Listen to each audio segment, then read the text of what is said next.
וויזדום ברדיו תל אביב. מומחי המרכז הבינתחומי עם 10 דקות שמרחיבות את הדעת. ועכשיו דוקטור דורון פרידמן על ממשקי מוח מחשב. תארו לעצמכם שיש לכם יכולת של טלקינזיס. תארו לכם שאתם יכולים להפעיל מכשירים מסביבכם באמצעות המחשבה בלבד. למשל, נניח שאתם לא צריכים להקליד איזה מסמך למחשב, או אפילו להקליד הודעה בסמארטפון, אלא המחשב או המכשיר קולטים את המסר ישירות מהמוח שלכם. הטלוויזיה, האורות, הרכב שלכם, כל אלה מגיבים לפקודות ישירות מהמוח שלכם. המחקר שלי בימים אלה עוסק בתחום הזה, זה תחום שנקרא ממשקי מוח מחשב. כמובן שהיכולות שלנו הם עדיין לא שם. אחרת הייתם רואים את כל הדברים האלה כבר מסביבכם. מובילים לתעשיית ענק, משנים עוד יותר את החיים שלנו, שגם ככה משופעים באמצעים דיגיטליים. חשוב להסביר שבשלב הנוכחי של המדע והטכנולוגיה, אין לנו באמת יכולת לקרוא מחשבות. בפרט לא לקרוא מחשבות ספציפיות. באופן יותר מדויק, מה שאנחנו קוראים זה גלי מוח. יחד עם זאת, יש הצלחות מרשימות במחקרים שלנו, במחקרים של אחרים. אפשרנו לפציינטים משותקים לשלוט בעכבר, במציאות מדומה, בגוף רובוטי. גלי המוח מגיעים אלינו בצורה גולמית יחסית למכשירים שאנחנו משתמשים בהם. המאמץ שמרתק אותנו זה לפענח אותם, להבין מה היו המחשבות שיצרו את גלי המוח הספציפיים שמגיעים למכשירים. לכן התחום המחקר הזה של ממשקי מוח מחשב מבוסס בין היתר על חזית חקר המוח, תחום שעושה צעדים ענקיים בימים אלה. בנוסף למאמץ של מדעי המוח להבין את המוח, המטרה שלנו מבחינות מסוימות היא אפילו עוד יותר שאפתנית. אנחנו רוצים טכנולוגיה שתבין את המוח באופן אוטומטי, שתפענח את דפוסי המוח בזמן אמת. במחקר מוח רגיל עושים ניסויים. ניסויים כוללים מספר רב של נבדקים, של אנשים, של גירויים. למשל, מראים להרבה מאוד אנשים, הרבה מאוד תמונות של פרצופים ושל בתים.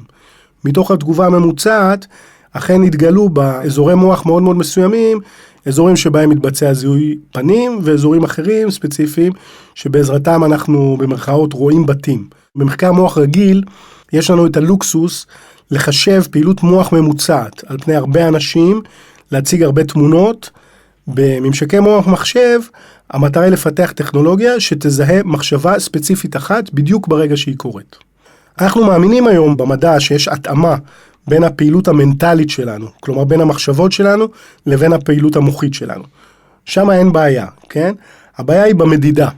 יש כמה נקודות פילוסופיות עדינות, אבל גם הכי סקפטיים יסכימו שהקשר בין העולמות, בין העולם המנטלי, המחשבות, לבין העולם הביולוגי, זה ברמה גבוהה מאוד מאוד של התאמה. גם אם אין זהות מוחלטת, עדיין אין ספק שיש התאמה בין מוח למחשבות. אז מה הבעיה אם ככה לפתח ממשקי מוח מחשב ברמה גבוהה שבאמת קוראים מחשבות? למה אנחנו עוד לא רואים את זה? אז יש כמה סיבות. ראשית, אנשי מדעי המוח, למרות שיש התקדמות מדהימה ואיסוף של נתונים מרתקים, באמת מאמץ בכל העולם, עדיין הקוד המוחי, אפשר לקרוא לזה ככה, לא פוצח. יודעים יותר ויותר, אבל עוד יש חידות, אולי אפילו עקרונות בסיסיים שאנחנו לא יודעים על איך המוח עובד. המוח הוא מאוד מאוד מסובך, ועדיין זה המכונה המורכבת ביותר ביקום שידועה לנו.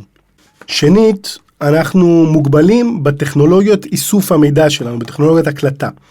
בדרך כלל עם בני אדם לפחות, אנחנו מעדיפים שיטות לא פולשניות.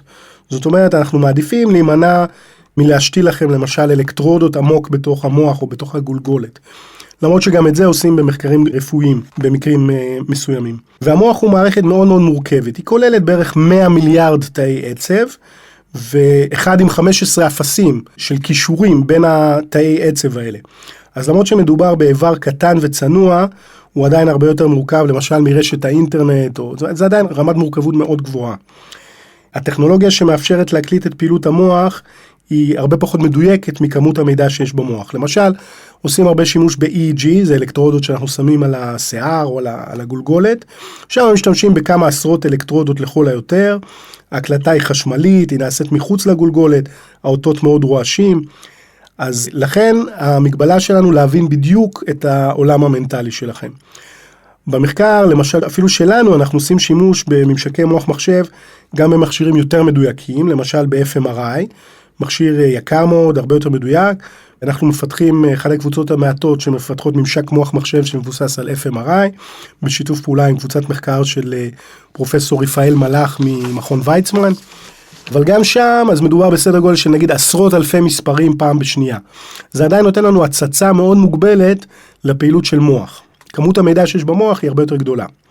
יש טכניקות חדשות שמאפשרות להקליט תאי מוח בודדים, או לאסוף כמויות גדולות יותר של נתונים, אפילו בעזרת התערבויות גנטיות. אבל שיטות האלה הן עדיין לא ישימות לבני אדם. כלומר, אנחנו כן יכולים לראות בקצה האופק, מתקרבים יותר ויותר לזיהוי של מחשבות ספציפיות, אבל אנחנו עוד לא שם, בוודאי לא בבני אדם בתנאים טבעיים.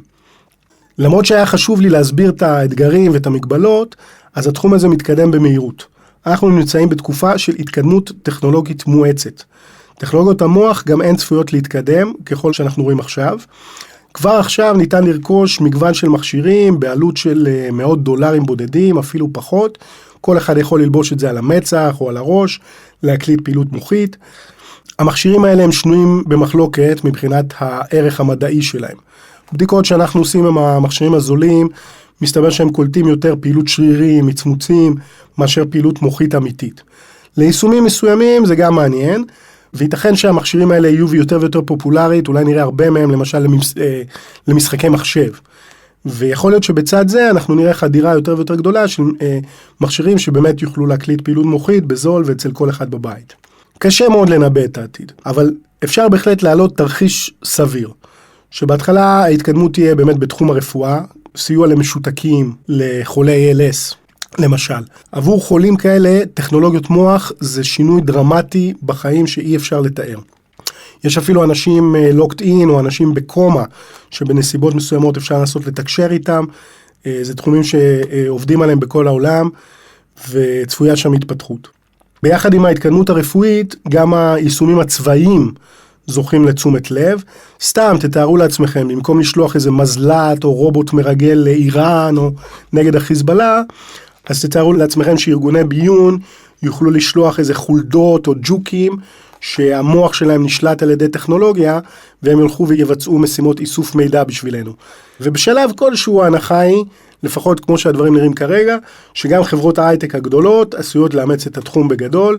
תארו לעצמכם גוגל, למשל אייפון, אולי אייפון 10, אולי אייפון 29, כבר לא תצטרכו מסך טאץ', אלא המכשיר יופעל באמצעות המחשבות. זה לא תסריט בלתי אפשרי, למרות שאנחנו יודעים שהאתגר הוא גדול. אולי גוגל וחברות פרסום אחרות יאספו מידע עליכם, לא רק כמו היום שעושים את כל דפוסי ההתנהגות שלכם אונליין, אלא גם יאספו מידע על המחשבות שלכם, כולל אולי מחשבות ותשוקות סמויות. זה הכל תסריטים מאוד ריאליים. וכל זה מוביל באופן טבעי לשאלות אתיות וחברתיות מרכזיות. האם זה העולם שבו אנחנו רוצים שהילדים שלנו יחיו? גם אם זה לא יקרה בשנתיים הקרובות. האם לא מספיק במהפכה הטכנולוגית שפלשה לכל תחום של חיינו? האם אנחנו באמת רוצים למזג את הטכנולוגיות האלה לתוך המוח שלנו? האם הגורל של האנושות, כמו שאנשים מתחילים להגיד, זה להתמזג עם המכונות לחלוטין, עד כדי כך שהמין האנושי ייעלם ויוחלף במין חדש שהוא שילוב של אדם ומכונה. זה תסריטים שפעם היו נחלת מדע בדיוני, והיום יותר ויותר אנשים מתחילים לשאול את עצמם ברצינות, ושוב, אפשר להיכנס לוויכוח האם זה בטוח יקרה, האם זה יקרה בעוד שנתיים, האם זה יקרה בעוד 200 שנה, אבל כרגע הכלכלה והיישומים דוחפים לשם. ישנם יותר ויותר אנשים שגם מברכים על המיזוג הצפוי עם המכונות, מתוך אמונה שהתהליך יביא לפתרון של כל בעיות האנושות. בפרט ישנה איזושהי דת חדשה, שנקראת סינגולריות, שזוכה להרבה מאוד מעריצים, בעיקר בעולם ההייטק, גם בקליפורניה וגם בארץ, ויש גם מי שמזלזל במגמות האלה, בטענה שמדובר בכל מיני גיקים שמנותקים מהמציאות. לטעמי, השאלות האלה דווקא כן דורשות התייחסות רצינית, אבל זה נושא להרצאה נפרדת. לסיום אני יכול לתת רק רמז. כמו שהדברים נראים עכשיו, תהליך המיזוג ילך ויימשך, וזאת מהסיבה הפשוטה. בשיטה הכלכלית הנוכחית, הכוח של תאגידי הטכנולוגיה, של גוגל, פייסבוק ואפל, יש להם כוח עצום לעצב את חיי היום-יום שלנו. והכוח הזה הולך וגובר.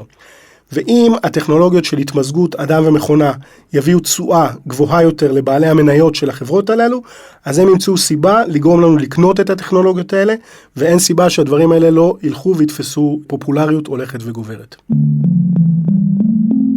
האזנתם לוויזדום על ממשקי מוח מחשב עם דוקטור דורון פרידמן.